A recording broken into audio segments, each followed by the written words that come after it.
So you've seen these before, probably thousands of times. And if someone asked you what that padlock actually meant, you'd probably say something like, well, it means that the site is secure, or it means my data is encrypted. And you wouldn't be wrong, because encryption is happening. But that padlock means something much more specific than that, and most people wouldn't be able to tell you exactly what it really means. But today, we're going to fix all of that. It all starts with something called PKI, or Public Key Infrastructure, which sounds a little bit complicated, but bear with me, because it's actually pretty intuitive once you see how it works. Okay, so at its core, PKI is a trust system. It's a set of rules, roles, and technologies that work together to answer two questions. Who am I actually talking to? And is my information safe while we're talking? Let's start with a very important piece. And to explain it, I need you to picture something you've definitely seen before. A credit card. So imagine that you're a store clerk and a customer walks up to you and wants to make a purchase and hands you their credit card.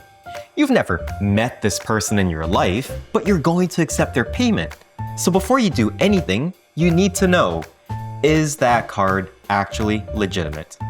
In the digital world, that credit card acts like something called a digital certificate. A digital certificate is an official digital document issued by a trusted authority that verifies the website's identity. It contains the website's public key, the name of the authority that issued it, and the certificate's validity period. When your browser visits a website, the website hands your browser its digital certificate. It's just like that customer handing you their credit card at the register. That certificate is basically saying, this website is who it claims to be. Here is their public key, and here is when that certificate was issued, and here is when it expires. And this actually answers one of the oldest problems in internet security. How do you know that the website you're about to send your payment details to is actually who it says it is? Well, the digital certificate is a big part of how. It's what lets your browser know that a trusted authority had vouched for the website's identity. Now listen, it's not a perfect system, and we'll get to that, but it's a massive step up from having nothing at all. Now, when you look at a credit card, the first thing you might check is, who issued it?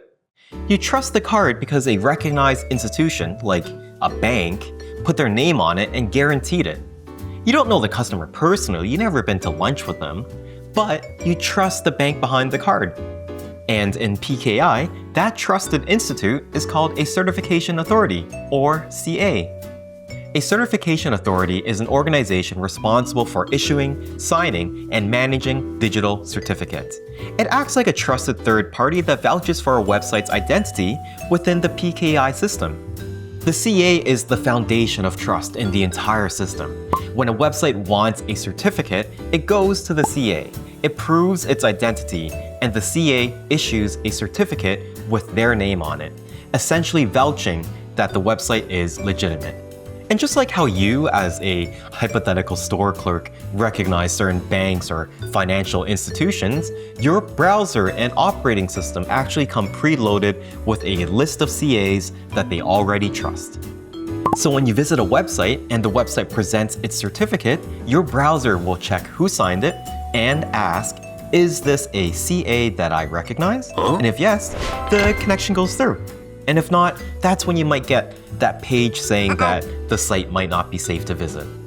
The CA also has a very important job of managing the entire life cycle of a certificate, sort of like how your bank manages your credit card.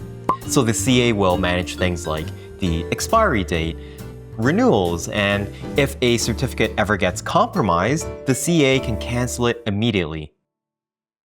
Okay, back to the credit card analogy. Before your bank issued your customer their credit card, the bank didn't just take their word for who they said they were. The customer had to show up, present government ID, maybe provide proof of address, and a bank employee verified everything before passing the application along to be processed. In PKI, that local verification step is handled by something called a registration authority, or RA. So the registration authority is a component of PKI responsible for verifying an applicant's identity before a certificate is issued. The RA acts as the local verification step, while the CA handles the actual issuing of the certificate.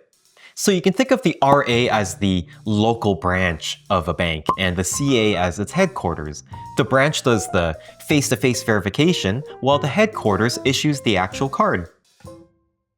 So there are different levels of scrutiny, and that depends on what the certificate is for. So a basic website certificate might only require proving that you control the domain name, while a certificate for a bank or government website requires much more rigorous verification.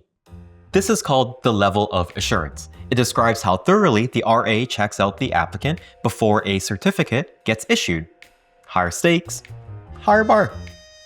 So, customer hands you their card, you've got the card in your hand, and it looks legitimate. It was issued by a bank that you recognize. But there is one more thing that you need to check. What if this card was reported stolen? What if it was canceled this morning? When you swipe the card, your terminal connects to the bank's database in real time, confirms that the card is still active, hasn't expired, and hasn't been flagged, and if any of those checks fail, the transaction gets declined right there at your register. In PKI, that bank database is called the directory server. So a directory server is a repository that stores issued digital certificates, and it maintains something called a certificate revocation list. It's basically a record of certificates that might have been canceled before their expiry date. So when your browser needs to check if a certificate is still valid, it has two ways of doing that. The first is it could download the entire CRL from the directory server and check whether that certificate appears on it. And the second, more modern approach is called OCSP, or Online Certificate Status Protocol. So OCSP is a faster, more efficient method of checking whether a specific certificate has been revoked. And it does this by sending a direct request about that certificate rather than downloading an entire revocation list. So rather than downloading an entire list, your browser just sends a quick request about one specific certificate and gets a simple answer back, valid or not valid. It's the difference between your terminal downloading an entire list of canceled credit cards versus just asking the bank in real time about the one card in your hand. Either way, this check matters because certificates can get compromised before they expire. If a website's private key gets stolen, the CA revokes the certificate immediately. And from that point forward, any browser checking through CRL or OCSP will know not to trust it. Alright, so at this point we've defined the digital certificate, we've defined the CA that issues it, the RA that verifies identity, and the directory server that keeps track of everything. But who's actually using all of this? In PKI, that's something called a PKI Enabled Client. A PKI Enabled Client is any person, device, or application that participates in the PKI system, either by presenting a certificate or by verifying one. Both the website presenting its certificate and the browser checking it are PKI Enabled Clients. The website that applied for the certificate is a PKI Enabled Client. Your browser that checks the certificate before connecting is also a PKI Enabled Client. Neither of them built the system, but both of them depend on it. Alright, so going back to the store analogy, the customer who applied for the credit card and you, the clerk who is checking it, are both participants in the credit card system. And these are some examples of a PKI-enabled client. It's anyone on either end of a secure connection, relying on that infrastructure to do its job. Alright, so let's bring it all together at your register. A customer hands you their credit card. You check that it was issued by a bank that you recognize.